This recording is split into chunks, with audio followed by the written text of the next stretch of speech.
আসসালামু আলাইকুম ওরহমতুল্লাহ।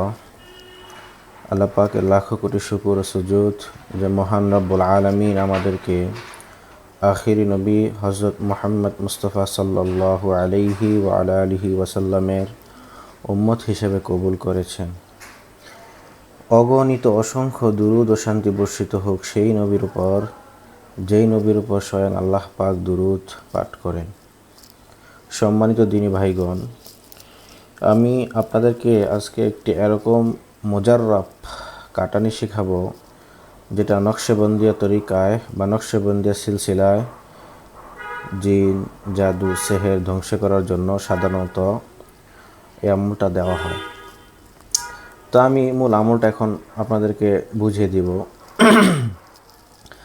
সূরা ইয়াসিনের 58 নং আয়াত, অর্থাৎ বিসমিল্লাহির রহমানির রহিম, সালামুন কওলাম মির রব্বির রহিম, এই যে আয়াতটা আছে এটাকে আমরা এভাবে পড়ব: এক বালতি পরিষ্কার পানি সামনে নিয়ে বসে, অতঃপর এই আয়াতটা আমরা 313 বার পাঠ করব এবং 100 বার, প্রতি 100 বার পর পর সেই পানির মধ্যে জোরে ফু দিব।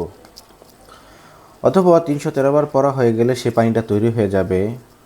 অতঃপর যে ব্যক্তি জিন, জাদু, বন্দিশ, রাজাত মারাত্মকভাবে আক্রান্ত হয়েছে, সে এই পানি দিয়ে লাগাতার 3 দিন গোসল করবে।